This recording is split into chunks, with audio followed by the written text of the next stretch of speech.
My passion for cars began very, very early when I was a little tacker. My grandfather's horse shied and threw me so far in the air I could see my future. 383 Chev, B&M 250 blower, and I'd like to introduce you into my shed.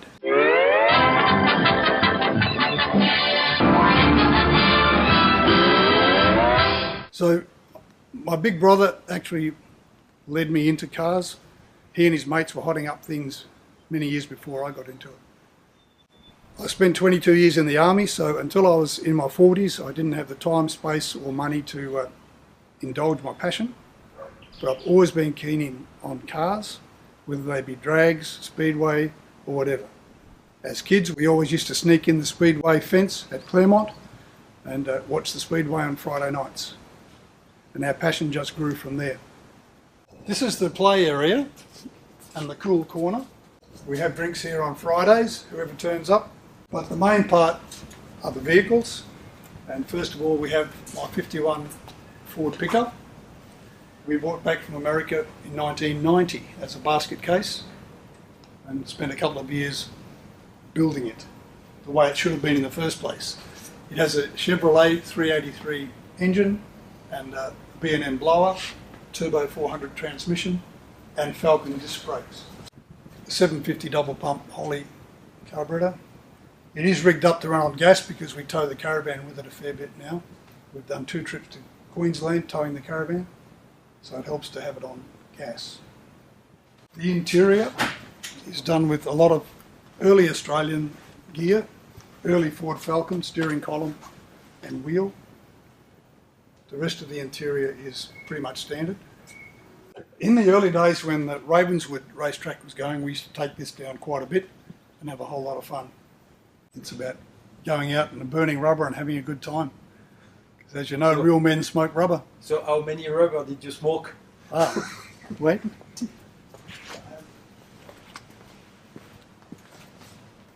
From my first run at the drags, I actually scraped the rubber off the inside of the back guards and I kept it in a jar. So that's Ravenswood rubber off my tyres. Ah, good.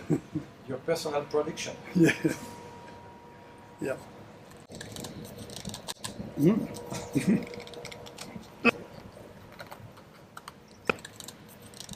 Mm. Please hang up and try again. That's 25 years old. I will now show you the back end. When we retired the old girl from drag racing, it was fitted with a tow bar and it tows our caravan now. It's a real good cruiser. We put the hard top on for security and it had to have a bow in it to fit the car fridge in, otherwise we weren't going anywhere. So ordinary old window locks do the job. Gas struts, LPG tank. The Jarrah floorboards used to be our back fence in our previous house.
the Sandgroper Nationals 2016, we weren't looking for any more hot rods. I already had two.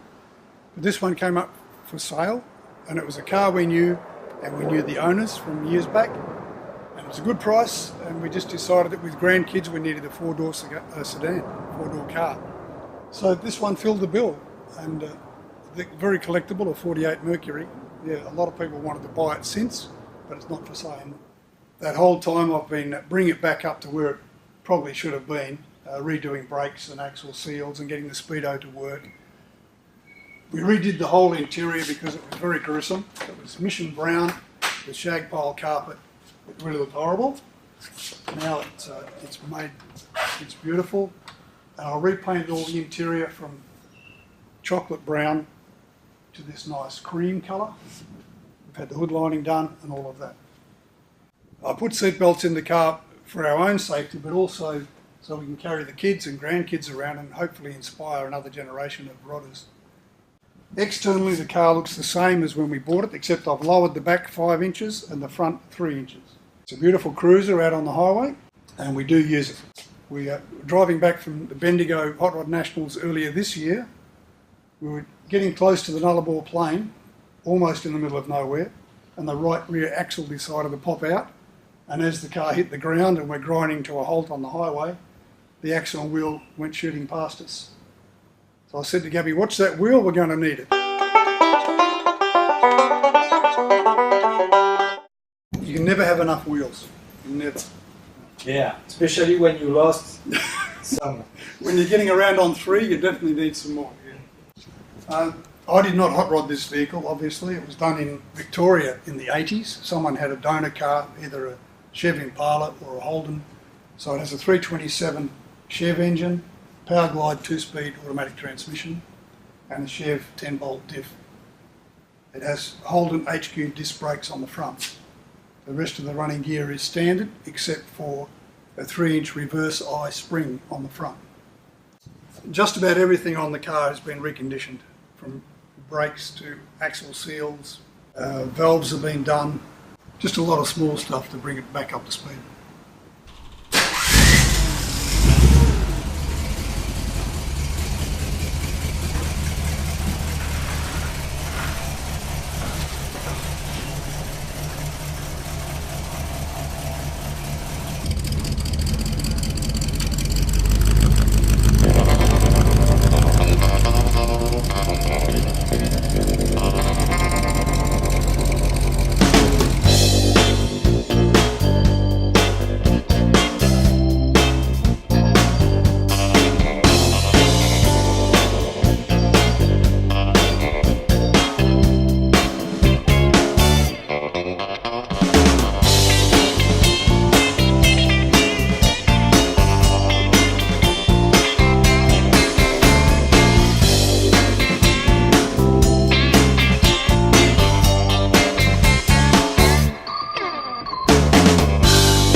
What do we have here? What is spaceship? This is the first hot rod that I've had the chance to build from scratch. I drew on a piece of paper what I wanted. I wanted it to look like an old Salt Lake racer, big wheels on the front, etc. And a very good friend of mine, Phil Midland, on his farm at Williams, put it all together for me and just got me so far down the track that I could finish it off in a couple of years in my shed. The best piece on the whole truck is the fuel tank from a P6 Fordson tractor. It's a diesel tank, so it was in pretty good nick, even though it's 60 years old. And of course we have an opener for the cold drinks. I have an old ammunition box, a Navy ammunition box for my battery and tools and a few basics that you need when you're on the road. Until a friend offered to paint it for me, I was going to make it camouflage like an old army truck, because this was the cab off a World War II Studebaker truck. They made them for the friendly forces in World War II in America, the US 6 cab. They made hundreds of thousands of them, but most were destroyed during the war. We had them back here in the Citizens Military Forces, it was then, the Army Reserve. And as a 17-year-old kid, I used to drive these trucks in 6x6 configuration, big tray, canopy back for carrying troops around. The idea of building this hot rod was to have everything old school. The headlights are from a Bedford truck. The grille is from a 35 Ford truck that's been narrowed by 3 inches or 75 mil. The engine is from a 48 Ford truck. It's a small side valve, the last of the 3 1/16 inch bore. So its cubic capacity is 221 cubes. 2 brand new 97 carburetors. The heads are from Mike Davidson, as is the oiling system. The transmission is a 4-speed single rail Ford Falcon. The inside, again, early Falcon, Ford Falcon steering column and wheel. The seat is from a Holden Rodeo utility. Gear lever homemade, and Phil converted the dash from right to left hand and made a glove box for the other side. There are over 40 different cars in this vehicle, from door handles off a Dodge Phoenix to Ford Laser door catches. Back in the 30s and 40s, they'd already considered air conditioning, and our model here operates with these 2 hinges on the roof. The windscreen does pop out.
So what is a hot rod? Basically, it's a pre-1948 vehicle with a separate chassis and of American or Australian origin. There are so many different configurations I couldn't even start to list them. But I have been to an American hot rod show with 14,000 entrants, and no 2 hot rods were the same. So you can make it whichever way you like. Hot rodding is not a selfish sport. You need lots of mates to help you, and you can help other people along the way with their projects. But I wouldn't be anywhere near this position with this rod without a lot of help from a lot of good friends. So Ryan, thank you very much for having me today in the shed. It's been my pleasure. Thank you. And have a good one.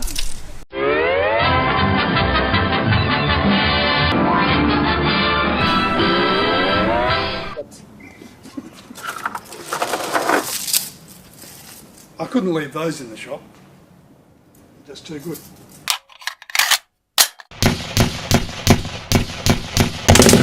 .7.62 for an M60 machine gun. This is a drill press that most of you would know. It's very good for grabbing hold of pieces of flat bar and spinning them around until they hit you in the chest and knock the beer over. If you want to make bolts too short, you just put them on here for a few seconds. These are also very good for making bolts too short.